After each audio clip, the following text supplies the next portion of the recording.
我覺得都係好細啊，佢好多嘢都要經歷㗎。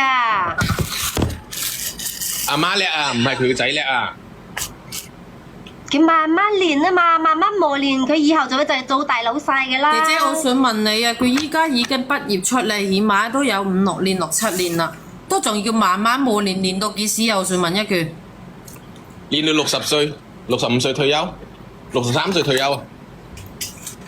佢啲朋友啊，個個都好架勢㗎。我老佢啲朋友嘛，唔係你個仔啊嘛，佢淨識得啲嘅咁有錢嘅朋友，我想問你。你依家再係咁樣覺得自己冇錯，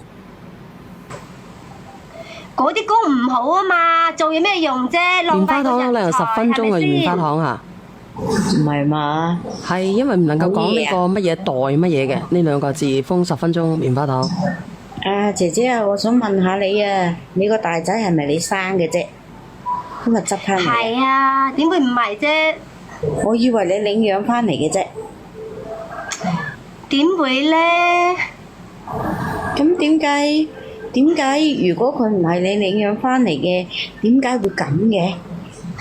哎呀，佢讀書唔夠聰明，所以咧唔怪得我噶。喂，咁你嘅大仔讀書唔聰明，咁又揾得9000蚊一個月，你細仔讀大學啦，連3000蚊嘅工都揾唔到。小四啊，小四，你正話聽唔到？太嘅老實啦，所以咧就係俾你恰啦，太老實唔係俾你恰啦。我冇恰小四佢啊。小四，嗯，你聽唔聽到佢正話個大仔係其實係初中畢業嘅咋？咁點解佢個大仔係初中畢業咧？佢個細仔就要大學畢業咧？咁梗係要佢大佬出嚟養佢細佬啦嘛。養埋個仔啊，仲要啊，養埋個侄啊。唔係呢個係後期嘅，佢之所以初中畢業冇得書讀咧，就係要嚟養個細佬嘅，係咪啊，姐姐？冇啊，我覺得我大仔咧成日都俾佢老婆蝦。哎呀，咁佢初中就有老婆啦咩，姐姐？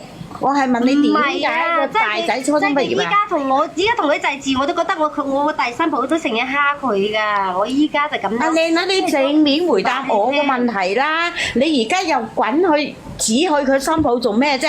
點解你個大仔會係初中畢業？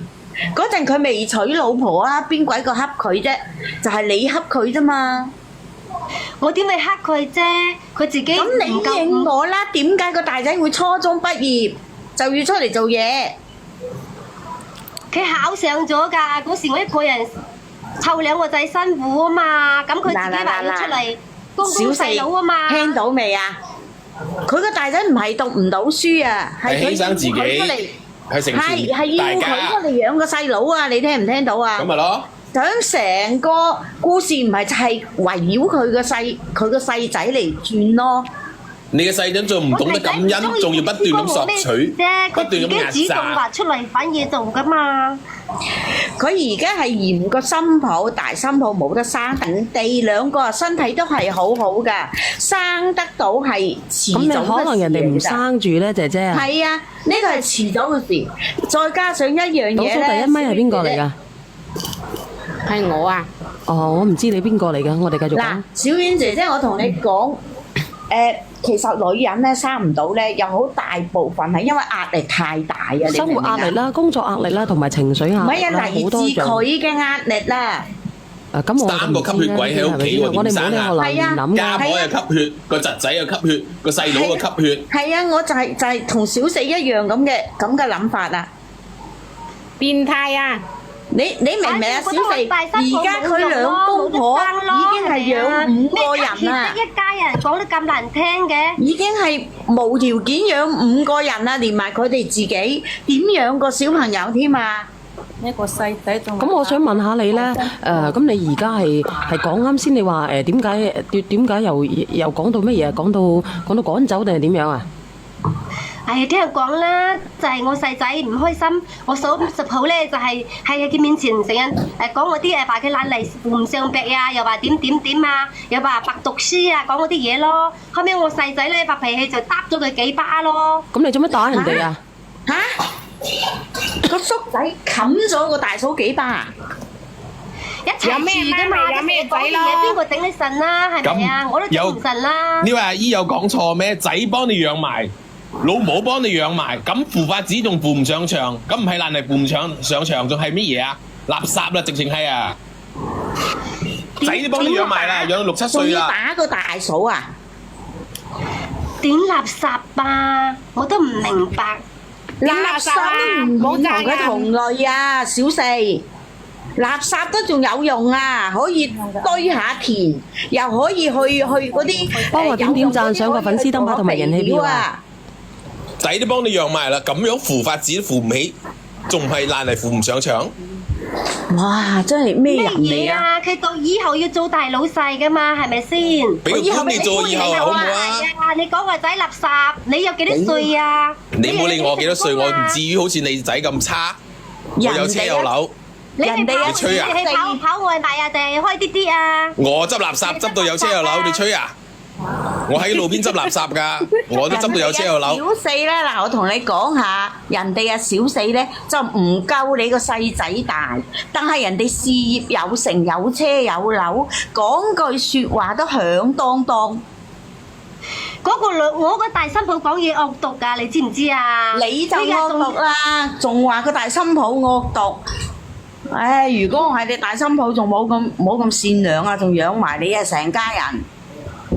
佢係激到先喐佢㗎，先打佢㗎。都咁用嘅，直頭養廢㗎啦。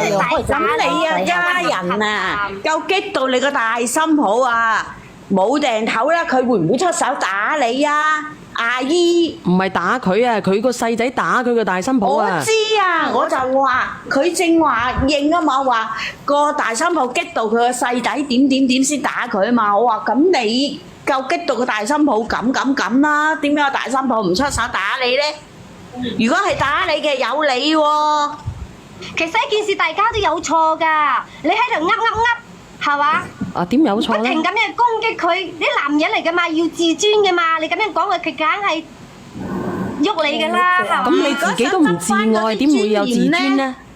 你哋唔好出聲住。你要得返個尊嚴呢，我唔該你啊，的起心肝，抬起個頭做人啦。嗱，倒數第一咪，你講下，俾你講下嗱。喂，係你講啊。好變態啊！呢個女噶，同我家公家婆一樣噶。咩嘢啊？你細仔變態啦！你個大新抱欠咗你噶，你老豆一樣嘅咩？你哋個樣，你個家婆又係咁噶？係咁噶。阿叔仔要咩都問我哋攞錢啊！而家我同佢家斷絕關係啊！你同我收聲啦！你有家公，我啊冇老公㗎，我點會蝦我新抱咧？呢位阿姨，個女人啊，又點蝦到佢咧？你講啲嘢真係啊！你有家公家婆，我得一個女人啊，一個老人家。如果係你嘅話，你來娘家送個嘢俾你，你會唔會送俾你叔仔先？我問你。即係如果你娘家俾你個屋，你會唔會送俾你叔仔先？哎呀，如果有，我係一定會俾佢㗎，但係我冇啊嘛。俾你老豆啊！